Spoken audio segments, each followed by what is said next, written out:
kalau misalkan dia bilang gaji gue habis, gue nggak bisa bayar utang lo gitu, ya gue nggak bisa, lo harus bisa maintain gaji lo dong, ya nggak?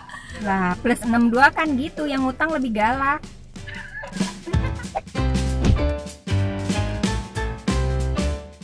Lo sering nggak minjemin uang ke orang lain? Sering banget kali. Kalau sering sih enggak ya, karena kebetulan juga yang minta nggak sesering itu. Semua orang pasti pernah. Cukup sering, sebulan bisa 3-4 orang. Sering sih enggak juga ya. Jangan sampai juga sering-sering gitu. Cuman kalau misalnya emang pas gue lagi ada duit, terus misalnya mereka meminjam duit, ya kalau misalnya gue gak ada duit ya kenapa nggak minjemin gitu sih. Biasanya yang sering minjem itu teman atau saudara? Ada temen, ada juga saudara. Temen. Saudara malah nggak pernah. Teman. Saudara malah. Tapi orang-orang mungkin kalau saudara kan, ya kalau mungkin pinjam segini ikhlasin aja. Tapi buat gue coy, hutang itu dibawa mati, jadi nono. Oke. Nah kalau yang paling gede lo pernah pinjemin duit berapa sih? Berapa ya? 25 malah.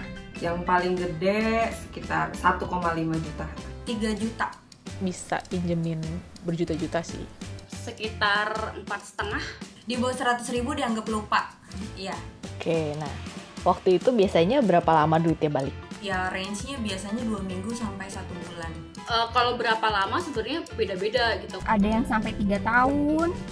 Ada yang nggak dibayar dari tahun 2010. Ada yang besok balikin, ada juga yang bisa berbulan-bulan. Kalau yang cuman sebentar-sebentar doang, misalnya kalau dia janji 3 hari bayar sih. Jadi hampir sebulanan kali ya kalau kita hitung. Nah tapi kalau lo sendiri syaratnya apa sih lo biasanya buat minjemin duit ke orang lain? Syarat nggak ada. Kalau syarat pertama gue harus tahu nih orangnya siapa gitu kan. Orangnya harus terpercaya. Kalau temen, pastinya harus teman dekat banget. Tapi kalau misalkan gue belum terlalu deket banget, udah berani pinjam gede, gue gak akan kasih. Paling gue kasih seadanya dan gue anggap itu uang lupa. Tergantung nominalnya berapa dan apakah gue lagi sanggup untuk membantu dia atau enggak. Cuman gue pengen kalau minjem duit itu, kalau misalnya sebulan, ya sebulan. Terus juga, gue juga harus tanya tuh, buat apa sih uangnya? Keperluannya urgent apa enggak? Karena pernah kejadian gue sama dia tuh nggak deket-deket banget, tiba-tiba dia chat gue pinjam uang. Sebenarnya nggak langsung pakai kata minjem duit ya, lebih ke mau bantuin nggak invest gitu-gitu. Dia tuh terlihat sangat tajir lah. Sempat juga dia kayak mau traveling kemana, ternyata dia itu mau minjem ke gue buat tiketnya. Cuman memang timingnya kan pas bulan Maret kita lagi kena corona lah ya, banyak yang berdampak. Jadi gue merasa mau itu invest atau minjem, gue kayak akhirnya ya udah kan kita kayak temen nih, ya udah kita kasih aja. Tapi tetap dia berpegang niat baik sih akan dibalikin dengan bunganya sekitar 1-2 minggu kemudian gitu. Tapi kalau dia keluar-keluar itu kayak duit dia sendiri. Dia selalu show up banget di medsos, dan itu gue ada beberapa, sampai ada orang yang dia udah bener kelihatan orang tuh dia tuh orang tajir banget. Tapi gue tagih, dia marah dan dia ngeblok semua medsos gue. Gue lupa sampai detail hari berapa hari mundur, intinya sempat mundur lagi sampai akhirnya dibayar. Udah dibayar, itu pun tanpa bonus yang dia janjiin karena invest kan. Itu pun gue kayak ya udahlah, jadi sistem pinjem aja. Nah cara lo nagih utang biasanya gimana? Ini nih tricky. Ya langsung aja. Tricky ya, karena gue kayak suka aduh nggak enakan gitu loh buat minta. Yang pinjem duit sama gue pasti temen dekat, ya kan? Cara nagihnya ya nggak pakai basa-basi, paling ya sapa dulu. Terus gue replay dari WhatsApp yang sebelumnya. Ini udah tanggal segini, mau transfer jam berapa gitu.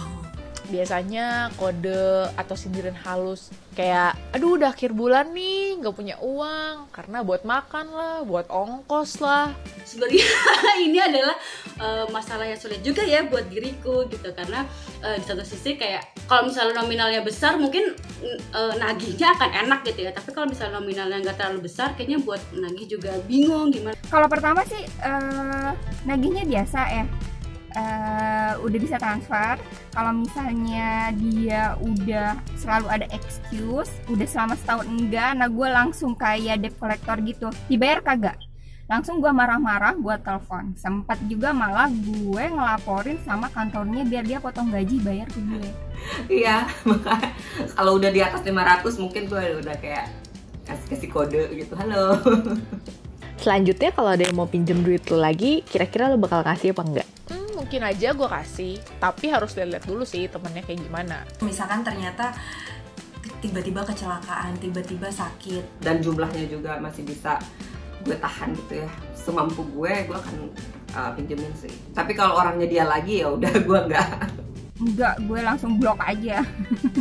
tapi kalau misalkan dia bilang gaji gue habis, gue nggak bisa bayar utang lo gitu, ya gue nggak bisa, lo harus bisa maintain gaji lo dong, ya nggak?